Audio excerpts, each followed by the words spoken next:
నమస్తే, welcome to our channel.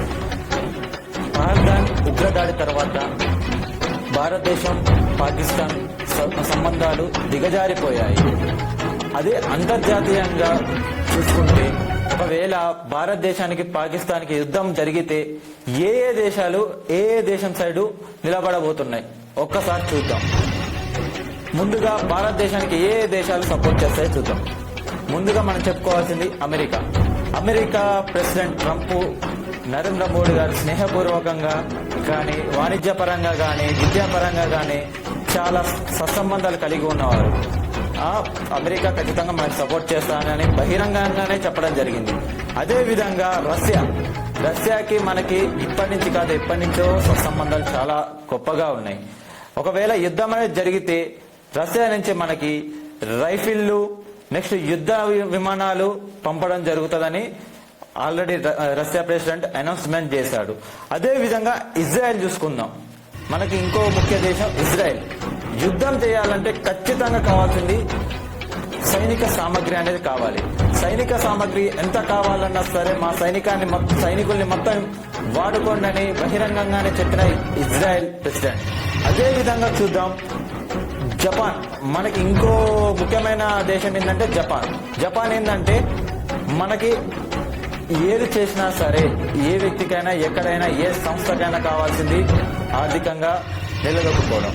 మనకి Japan అనేది ఆర్థిక సహాయం చేస్తా అని బహిరంగంగా చెప్పడం జరిగింది. అదే విధంగా ఫ్రాన్స్ తో మనకున్న ఒప్పందం ఏంటంటే అణు ఒప్పందం ప్లస్ స్మార్ట్ సిటీలను స్మార్ట్ చేయడం అలాంటివి ఫ్రాన్స్ తో మనకు ఉన్న ఒప్పందం. అదే విధంగా చూసుకుందాం ఆస్ట్రేలియా నుంచి చూసుకుంటే ఇక్కడ నుంచి చాలా మంది విద్యార్థులు ఆస్ట్రేలియాకి పోతారు. ఆస్ట్రేలియాకి పోయి చదువుకోవడం విద్యా వ్యవస్థ చాలా గొప్పగా ఉంది. అదే విధంగా చూసుకుంటే ఆస్ట్రేలియా నుంచి మనకి ఇంకో ఉపయోగం ఉంది. అదేంటిదంటే రక్షణ వ్యవస్థ. ఆస్ట్రేలియా నుంచి రక్షణ కల్పిస్తేందుకు ఆస్ట్రేలియా ప్రెసిడెంట్ సిద్ధంగా ఉన్నారు మన కోసం. అదే విధంగా యూకే చూసుకుందాం. యూకే ఏంటంటే మనకి దేశంలో ప్రతి ఒక్కరికి కావాల్సింది వాణిజ్యపరంగా అభివృద్ధి చెందాలి. వాణిజ్యపరంగా మనకి యూకే చాలా సపోర్ట్ గా నిలుస్తుంది.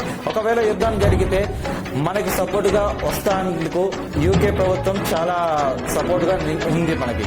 అదే విధంగా చూసుకుందాం జర్మనీ ఎందుకంటున్నానంటే జర్మనీ నుంచి మనకి మౌలిక సదుపాయాలు చాలా కల్పించారు.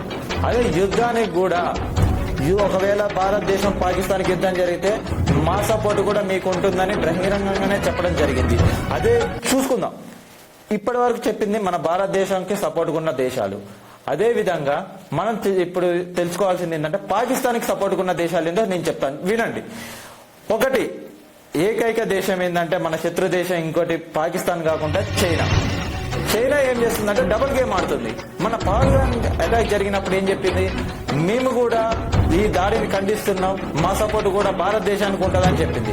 కానీ ఈ రోజు చూసుకున్నట్టయితే పాకిస్తాన్ సైనికులు మొత్తం సైనిక శిక్షణ పొందేది చైనానే పొందుతున్నారు.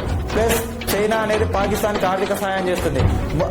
మొన్న పాకిస్తాన్ చాలా ఆర్థిక సంక్షోభంలో ఉంటే చైనా దానికి సహకరించింది. అదే విధంగా అణు ఆయుధాలు పంపిస్తుంది. అదే విధంగా యుద్ధ నౌకలు గాని నెక్స్ట్ సైనిక సామగ్రిని గాని చేకూరుస్తుంది. అంటే చైనా ముందరేమో ఒక విధంగా కనిపిస్తుంది, ముందర అందరికి చెప్పేదేమో భారతదేశానికి కూడా మా మద్దతు ఉంటుంది అంటది. కానీ వెనక చూస్తే మాత్రం పాకిస్తాన్ తోని చేతులు కలిపి మనల్ని దెబ్బ కొట్టేటట్టు చూస్తుంది.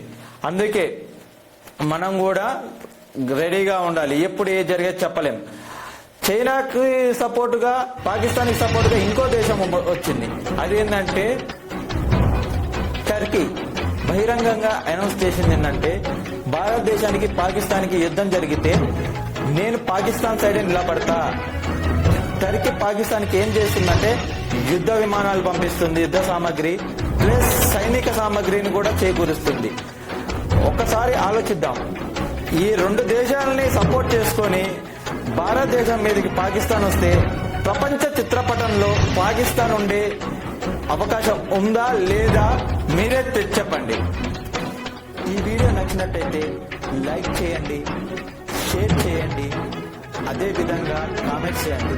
మన దేశం మీద ప్రేమ ఉంటే మీ స్నేహితులతో కూడా ఈ వీడియోని పంచుకోండి. Okay, this is me Naveen, sign out.